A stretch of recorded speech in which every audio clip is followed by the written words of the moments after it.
ตำบลป่าแดดหน่อเนื้อนาบุญเจริญพรญาติโยมคุณร่วมบุญร่วมแรงศรัทธาพระเจ้าทันใจคู่วัดวังสิงห์คำบารมีเลิศล้ำญาติโยมเลื่อมใสบูชาครูบาเจ้าศรีวิชัยให้พรมวลมิตรสิทธาพระประจำวันเกิดเสริมดวงชะตาให้อาหารปลาหน้าวัดสุขใจเชิญร่วมบุญส่งน้ำพระธาตุน้อมใจอภิวาทขอบุญสุขใจสุขกายไหว้พระขอพรองค์พระเจ้าทันใจหลวงพ่อประเสริฐเจริญพรอวยชัยให้ท่านสุขใจทั่วกัน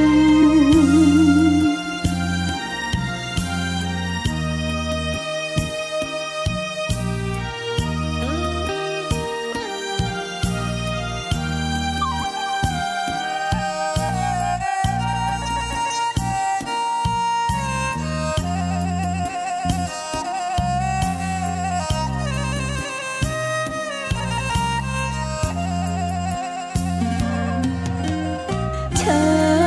ญร่วมบุญส่งน้ำพระธาตุน้อมใจอภิวาทขอบุญสุขใจสุขกายไหว้พระขอพรองค์พระเจ้าทันใจหลวงพ่อประเสริฐเจริญพรอวยชัยให้ท่านสุขใจทั่วกัน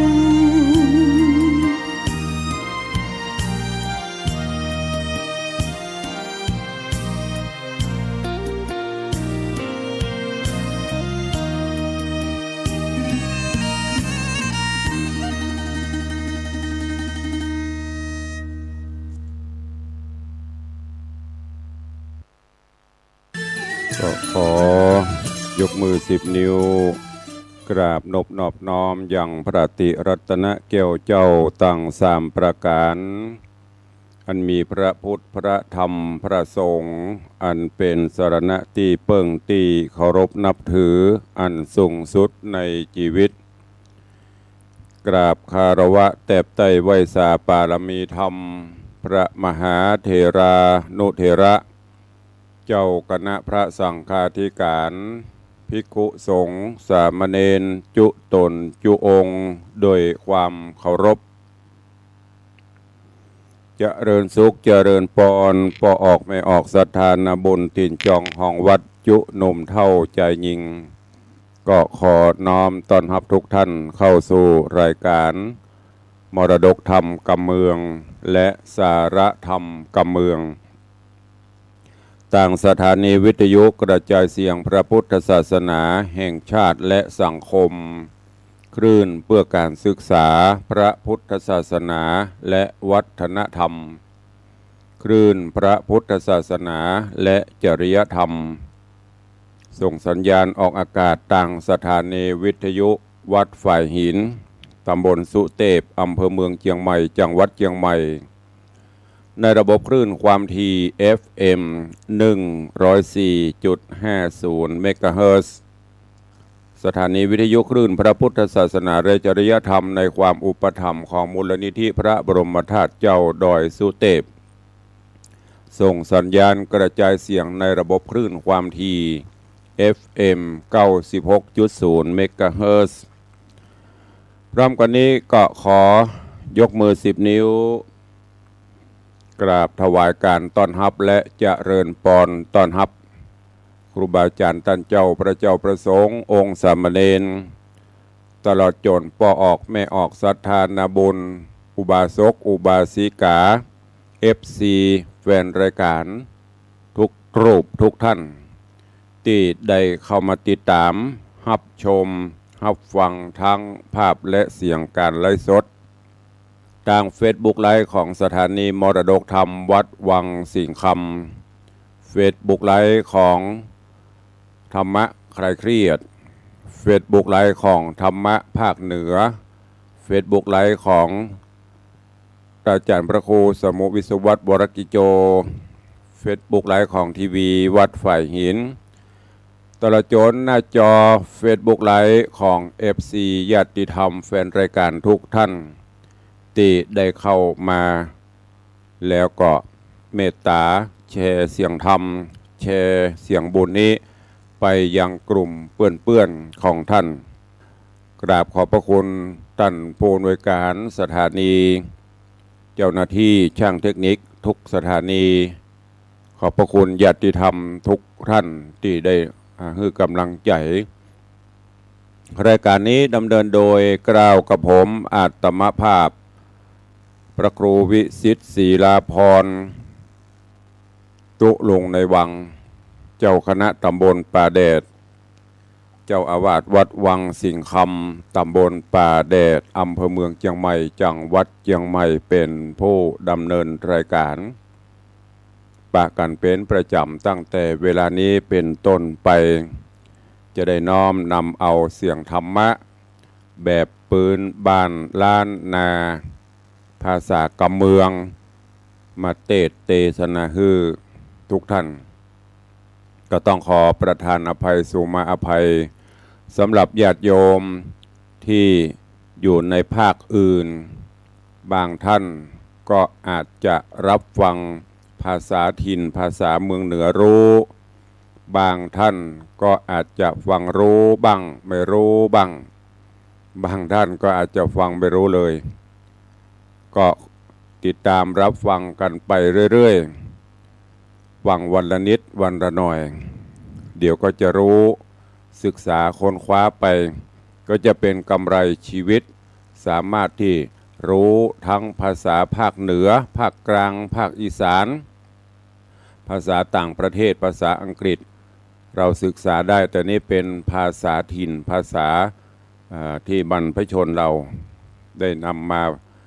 ใช้ในถิ่นต่างๆอันนี้ตุลุงก็ต้องขอแจ้งให้ทุกท่านตัวเองวันนี้เจริญปอนเจิญปอออกแม่ออกศรัทธานาบุญเจ้าข้าทั้งหลายได้สดับรับฟังเป็นลำดับไปณโอกาสบัดนี้นะโมตัสสะภะคะวะโตอะระหะโตสัมมาสัมพุทธัสสะสัพพะปะปัสสะอาการะนังกุศรัสสุปะสัมปทาสะจิตตะปริญโยทะปนังเอตังพุทธานาสาสนันติสาทะโวดูราสัพปุริสะตั้งหลายตั้งหญิงและชายหนุ่มเทามีศรัทธาเก้าเป็นประธานตั้งสายวงวานพี่น้องมิตรแก้วปองหมู่สหายตั้งมีใจภายโจมชื่นน้อมนายืนฟังธรรมจุงดาจอมฟังที่เอาเป็นที่สอนใจดังจักไข่บอกจี้หือแจงทีสัจจังแม่นตัวบอกฟังจุงดักอยู่อย่ากล่าวอูกวนทำอย่าจากกรรมสูบทราบจักเป็นบาปต่อโจรโจมหมู่คนนั่งไกลจักเดือดไม่แก่นใจตั้งบุหรี่ไฟเมียงหมากจุงหือใดพรากเป็นตระเป็นคราวแปลงใจเงาเตี้ยงมันอย่าคืดดันเถิงการตั้งลูกหลานหนุ่มเฒ่าพี่น้องเผ่าวงศาอันธรรมเทศนานิโสดฟังแล้วได้ประโยชน์กับตัวโอนคือเป็นมงคลเลิศแล้วปากกราดแกล้วมันภัยจักเป็นปัจจัยส่งยูหือใดอยู่สวัสดี ดังพระมุนีที่ไวเทศนาไว้สอนใจว่าปุกละผู้ใดใครถึงสุขพ้นจากทุกข์ในสงสารจุงแปลงใจบานดังต่อปฏิบัติต่อขอบาลีว่าสัพพะปาปัสสะอากาลนังกุศลัสสุเป็นต้นดังนี้ว่ามนุษย์สามวลหมู่อันค้างอยู่ในโลกสงสารจุงเว้นจากการถอยจ้าอย่ากระทำบาปกระนาอันบาปจักมีมาเกิดใดพระพุทธเจ้าบอกไว้จะใครเกิดจากใจเป็นเก้ากาญาเล่าเป็นสองวาจาป้องติดต่อนับเป็นข้อทวนสาม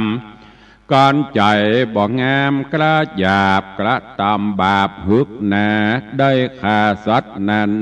น้อยใหญ่ฆ่าเป็ดไก่งัวควาย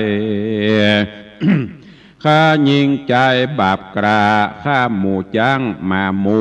ตังนกหนูใหญ่หน่อยเนี้ยบาปถอยเหลืองแห้งตังหมดดำหมดแดงบอกไว้ใจเอาใบหมวดดำเนี้ยพิษทำหยาบจากันสร้างบาปกรากับตัวจักปามัวเมื่อซ้อยได้ต่ำก้อยเครื่องขีตกอเวจีต่ำไตแดงเอาไม้คืนวันและนาแถมประการนึ่งใส่บาปจักเกิดใดมีมาเกิดใจปัดลาบ่อยยานลักของต้านผู้อื่นเอาอันเขาบ่อยยื่นย่อปันใจแห่งมันปั่นบาโลภตี้ป่าจ้าเสียผีพ่องบอดดีลำมอกปากคดหัวออกไปออกโลภตังเตวพ้องใจเลวโหมหีโลภเอาตี้สาทานอันเป็นสถานนาหมู่พ้องจริงลู่เอาเขตวัดอันเป็นอานัตของสงฆ์สงฆ์บ่ได้โป่งอนุญาตเป็นบาปขนาดนักลายก้อนมันตายมวยม้างบาปได้สั่งบาปอันได้สั่งดำมัวจากป่าตัวมานานตกรอดดันอเวจีสะเวยทุกขีลายแหล่บ่เว้นแว่คืนวันและนาแถมประการหนึ่งเล่าคนหนุ่มเท่ายิ่งใจกวนคะนิ่งหมายขวาดหูว่าบาปจะเกิดอยู่กับตัวเกิดใจเมามัวถอยไรเนี้ยบาปใบต่างกามเมนีละเสียกู้ปองอันเกยห่วมห้องกันมาไปสิเนกหาคนอื่นบ่โจมจื้นผัวเมียโดนบาปจักบันโดนตอบใส่หือตกให้จังไรกันผู้ใดเนี้ยดังอันครอบครัวนั้นย่อมเดือดร้อนทุกบ่ผ่อนเครื่องขีบ่เป็นดีแตกมังใดอย่าห่างกันไปฮือเครื่องใจลำบากป่าทุกข์ยากตัวมาและนาแถมประการหนึ่งเล่าบาปมนเศร้าจะเกิดมาก็ย้อนว่าจะเป็นเหตุดังพระหักเทศนาไว้ว่าสัตว์โลกใต้ตั้งหลายพ่องก็ตายย้อนกรรมปากพ่องก็สุขมากย้อนกรรมจาอันว่ากรรมอู้นี้นาบอดไรมีกุลและโทษใหญ่ใดเสมอกันจักไข่ปันกล่าวอูหือหูข่าวยาวไป ว่าการพูดใดบ่สุภาพกล่าวกำหยาบกล้าแข่งจากกำแห่งตีต่อยเป็นกำถอยนาหรือจามุสาแล้วโสดจักมีโตดเต่งตัวได้มองมัวเอาไม้ปาหืดได้เครื่องขี่บ่เป็นดีสักหยาดตุกต้องปาดตัวมาคนจักป่ากันใกล้หรือเบื่อหน่ายจังไรบ่เป็นสหายบ่เป็นสหายมิดแก้วเบื่อหน่ายแล้วบิดหน้าหนียามเครื่องขี่ยากไรหรือภัยเอาไม่มีมาได้เครื่องกาต่ำก่อยตุกจ่องหวยมาจูภัยบ่อินดูช่วยกำจูช่วยพร่ำผุนนา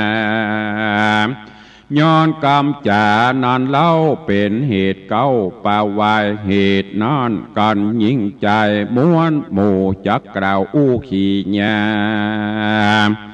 กวนไข่จ่าปากม้วนหืดถูกทวนกองทำบ่ไข่กำปริ้นปอกบ่จุลอกมาบ่จุหลอกมาหาอาญา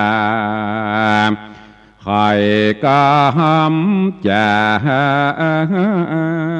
โดยซื้อบ่ได้หือผิดศีลคนใดยินกำอูจากยื่นสู่ยินดีจักผ่านนี้ฮักขอดบ่ลาตอดเราราจักเขาจักมาอยู่ใกล้จูช่วยใจกระทำการเหิงตกผ่านตำกอยเขาจักไฟห้อยมุตัวมาจนจูช่วยกำเฮือหลวงล้ำเครื่องขี่ได้สวดสดีจื่นจอยดังกล่าวถอยไข่มาและนา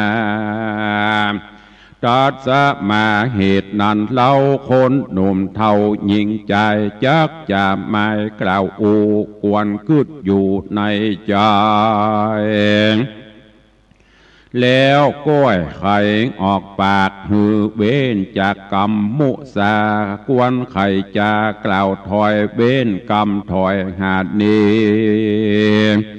จาก็แต่กรรมดีสัตว์ซื่อบ่ได้หือผิดธรรมจ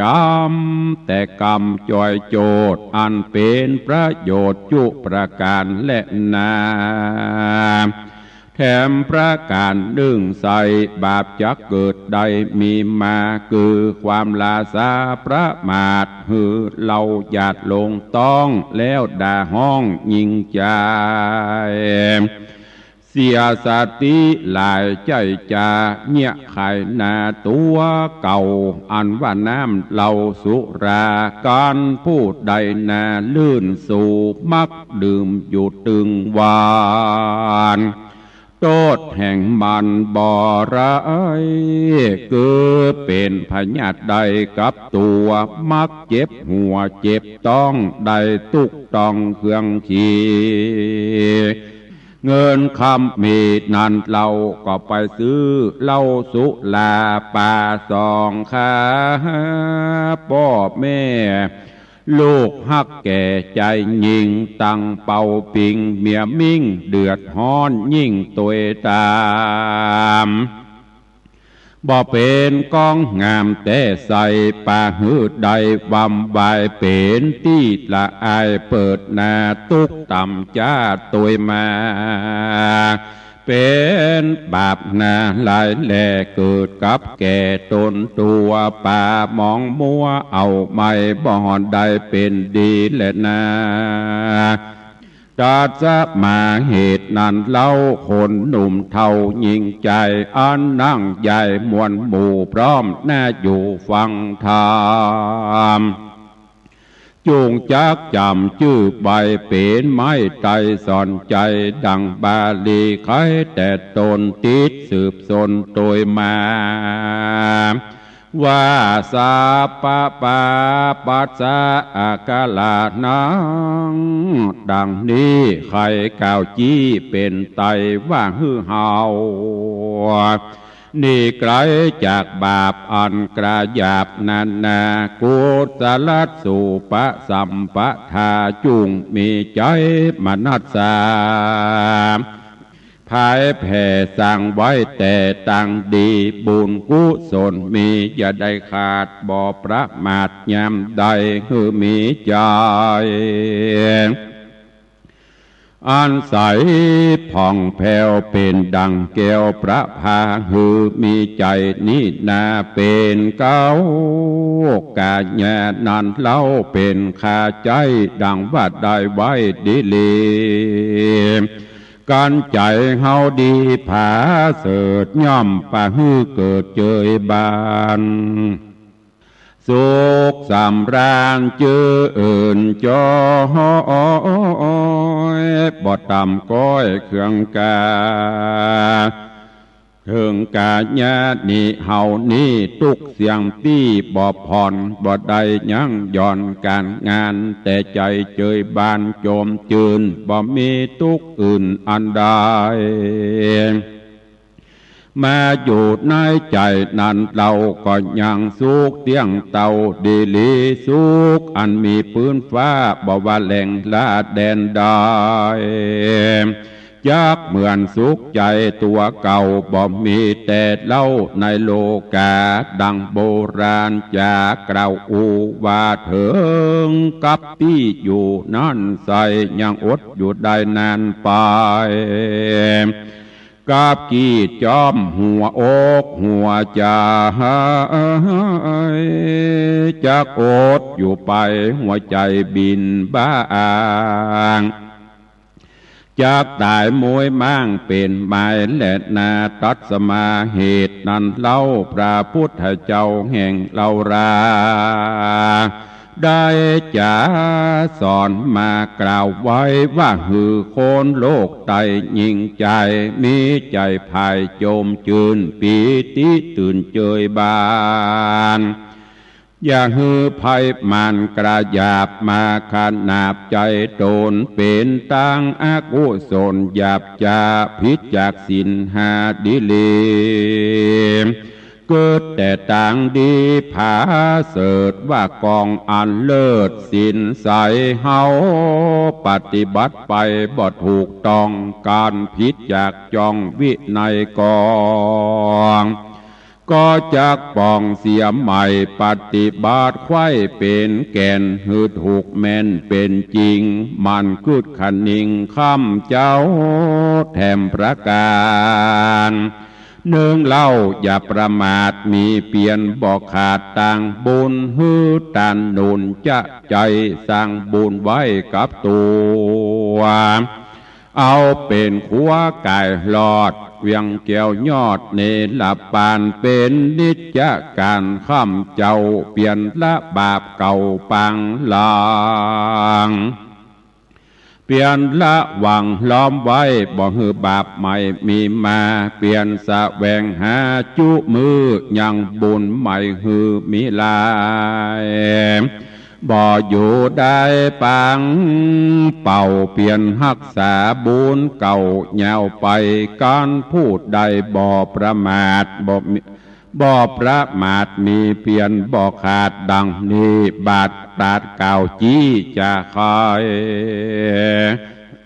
ว่าเป็นปัจจัยแผ่กว้างป่าหือเกิดสวัสดีได้สุขีญาตินี้บ่มีตีสงสัยกันกลากลายละพรากตายเสียจากเมืองโคนยอมเอาโต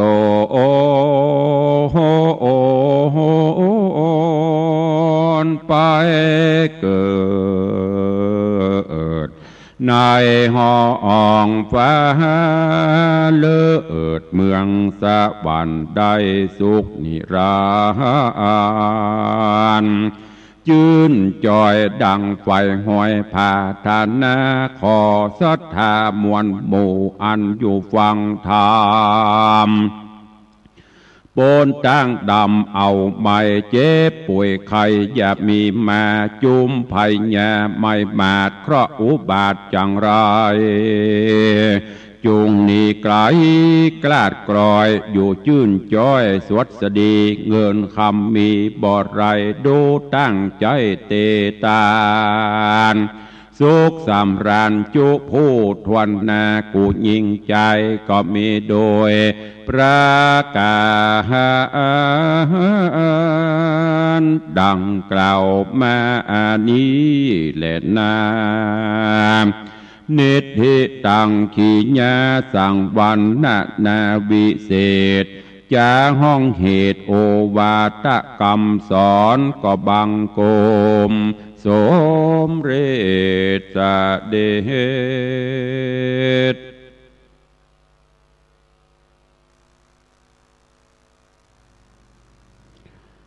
เจ้านี้ก็ได้ฟังพระสัทธรรมเทศนาโอวาทะหรือว่าโอวาทคำสอนขององค์พระจินวรสัมมาสัมพุทธเจ้าที่ได้นำมาเล่ามาเทศน์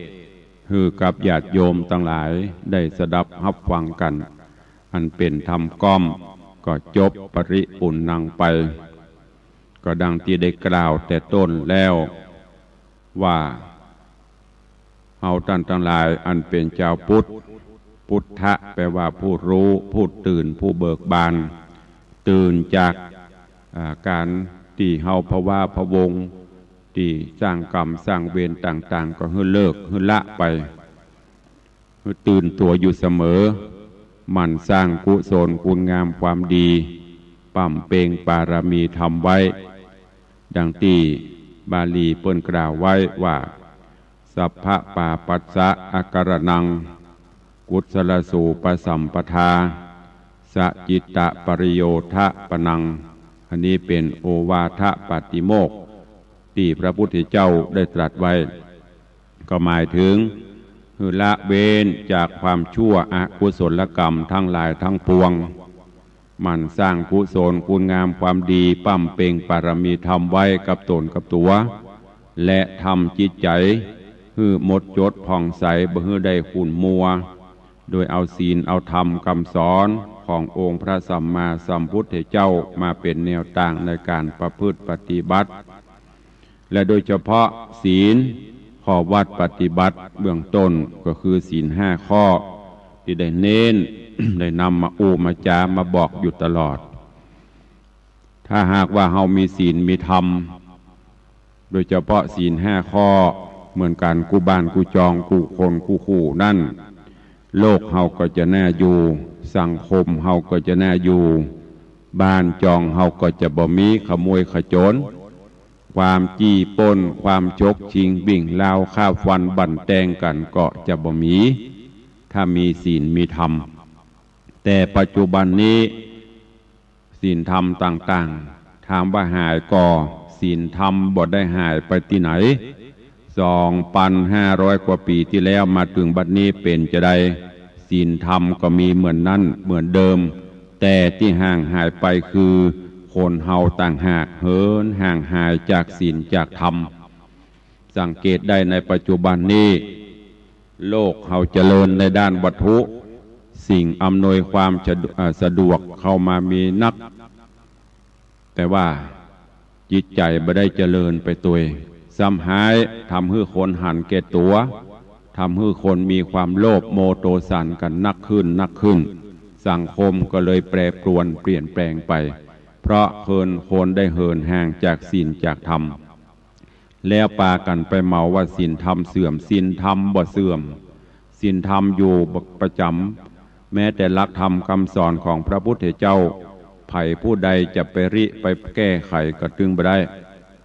ศีล5ในอดีตเป็นจะได้ปัจจุบันนี้ก็เป็นเช่นนั้นแต่เฮาท่านทั้งหลายต่างหากตีไปปาเอาตนตัวไปหลงในวัตถุนิยมจนเกินไปศีลธรรมก็เลยบ่ค่อยเข้าถึงจิตถึงใจ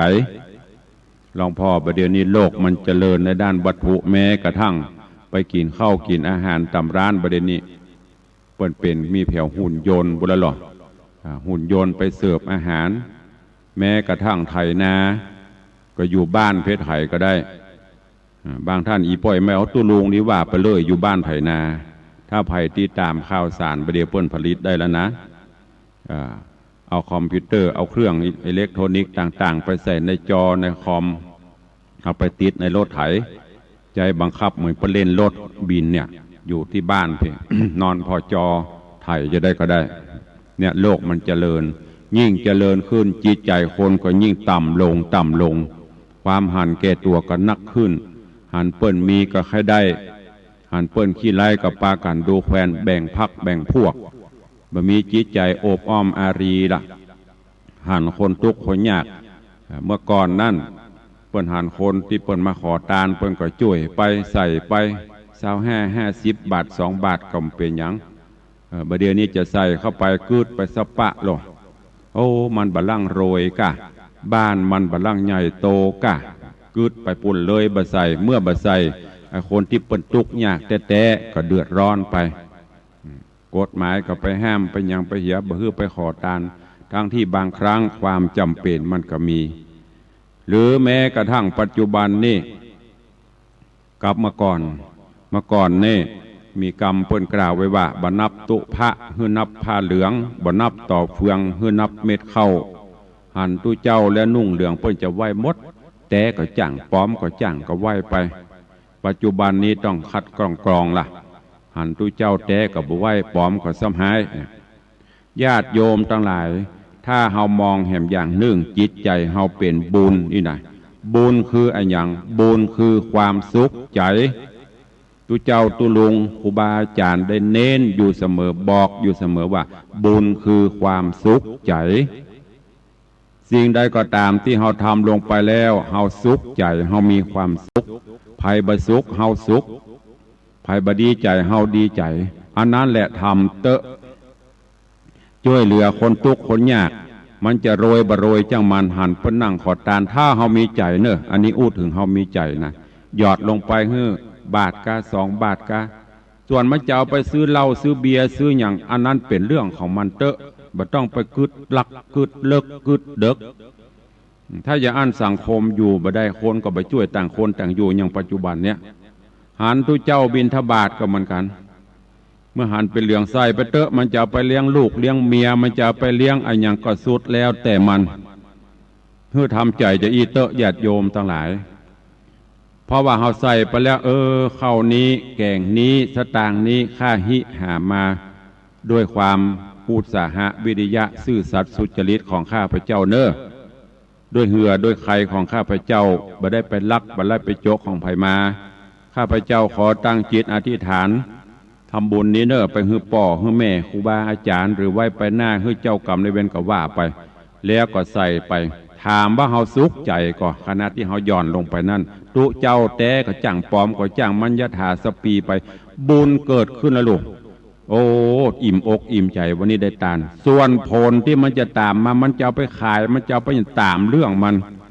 อันนี้ต่างคนก็ต่างไปพะวงขมดเอาเข้าเลยบ่ใครใส่บาตรหยัดปกเลยบ่ใครทำบุญสูญทานจิตใจมันจะว่าสูงกว่าบิใจอันนี้แหละเป็นเหตุผลที่เกิดขึ้นในสังคมเฮาปัจจุบันนี้ก็เริ่มฝากไว้เนอะกับญาติโยมทั้งหลายอันยังก็ตามที่เฮาทำ ถ้าคิดมันเป็นสิ่งดีเนอะจะทำในสิ่งที่บดีนะทำในสิ่งที่ดีทำได้เฮามีความสุขทำไปเถอะไม่ต้องไปภาวะพะวงจะเป็นอย่างอื่นอย่างนั้นอันนี้ก็ฝากไว้มีความอบอ้อมอารีมีจิตใจกำอู้กำจาวจีไพเราะอู้ม่วนจาวานจิตใจเบิกบานมันกินมันตานไปบุญกุศลจะได้สนองตอบเฮาบัจจากระเวยถ้าหากว่ามันยังบัตอบสนองเตื้อก็แสดงว่ากรรมเวรเฮายังบ่เสี่ยงกรรมเฮามีนักในจัดแล้วเฮาอาจจะได้สร้างไว้หลายปีนี้เกิดจัดนี้เฮาก็สร้างบุญไปมันจะได้ลบล้างกันไปเนอะ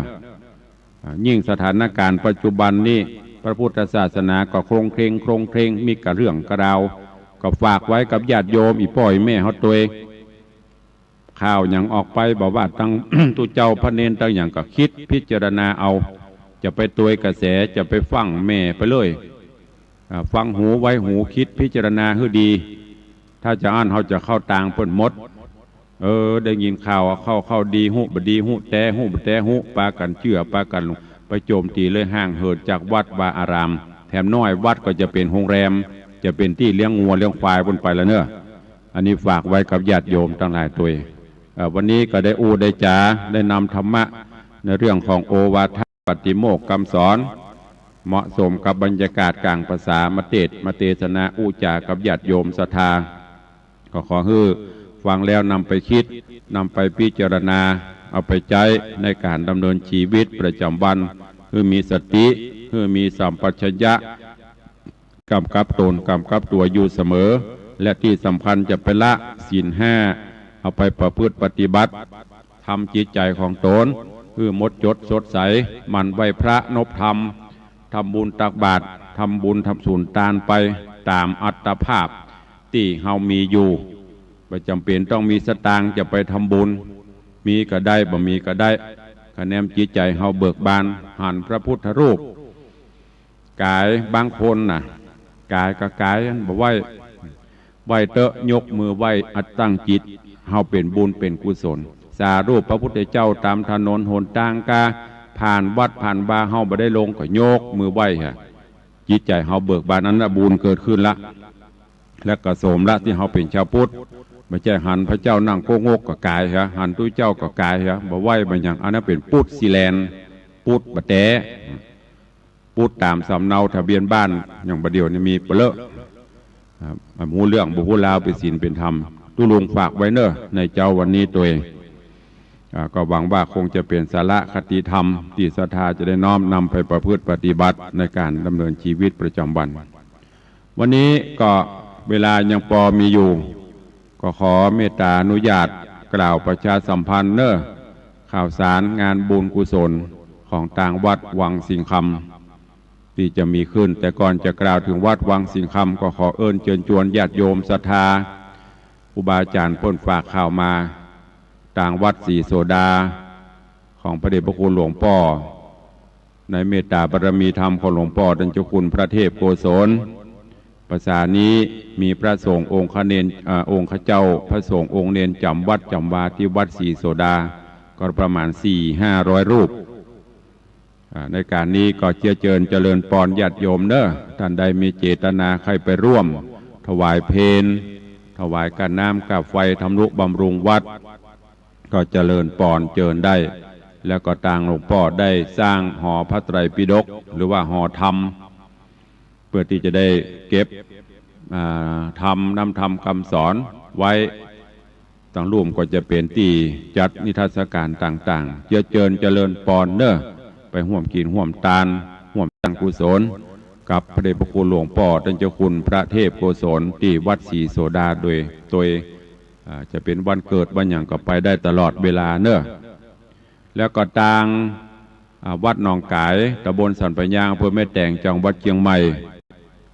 พระเดชพระคุณท่านผอ.หรือว่าผู้อำนวยการสถานีท่านเจ้าอาจารย์ตุปีพระประหลัดประเสริฐหรือตุปีเสิร์ชเฮาท่านเจ้าก็ได้สร้างวัดวาอารามถาวรวัตถุเสนาสนะต่างๆหลายอย่างในวัดหนองกายปรับปรุงพัฒนาวัดและที่สำคัญประเดี๋ยวนี้ได้สร้างอุโบสถทรงเจดีย์พุทธคยาก็ใจงบประมาณนักอยู่แล้วก็เสร็จไปประมาณ 50% 60%เจริญปอนอีพ่ออีแม่ญาติโยมเนอะ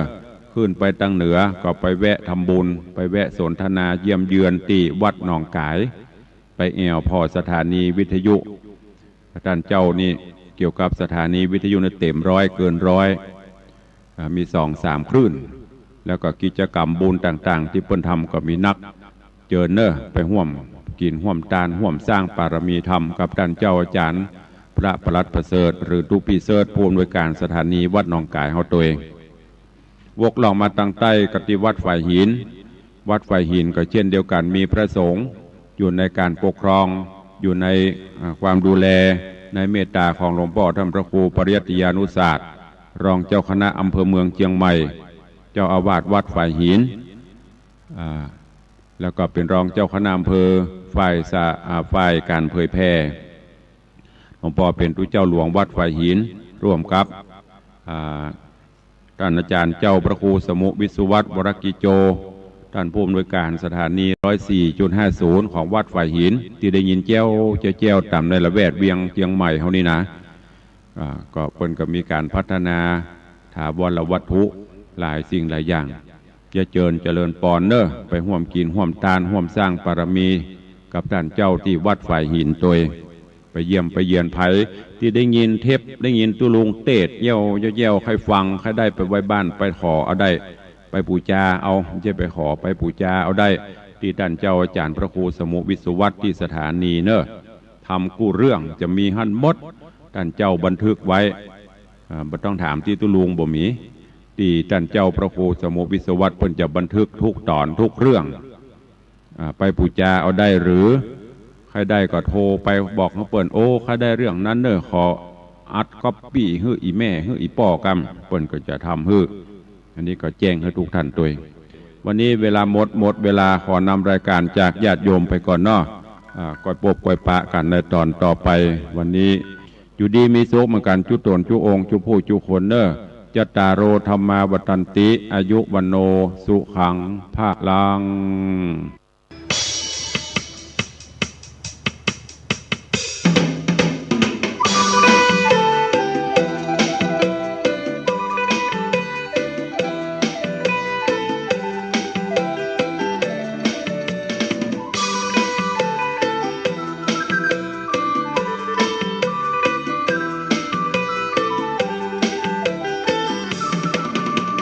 เจอนะพี่น้องตั้งหลายตึงยิงตึงใจตึงหนุ่มตึงแก่ป้ออุ้ยแม่อุ้ยอีป้ออีแม่ยังแวะฟังธรรมเบาบอนเพื่อเป็นหลักแห่งชีวิตฟังสุภาษิตคำสอนโดยพระครูพิสิทธิ์ศีลพรเจ้าคณะตำบลป่าแดด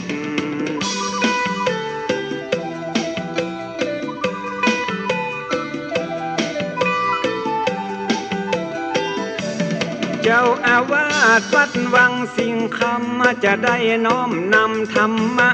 108ใกล้ตัวใกล้ตาล้อมแวกที่เฮาได้หัน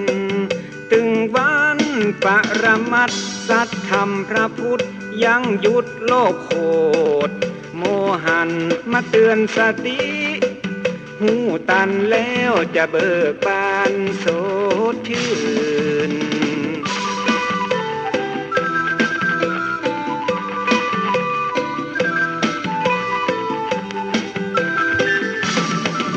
คนดีมีศีลธรรมเหมือนมีเงินปันเงินหมื่นมีศีลบัตุกขมขืนมีทำใจบ่อ่อนแอขาดศีลเหมือนปลานินติดเบ็ดขาดธรรมเหมือนปลาเสด็จติดแห่ฟังธรรมเอาธรรมะดูแลถือศีลเอาศีลยึดเหนี่ยว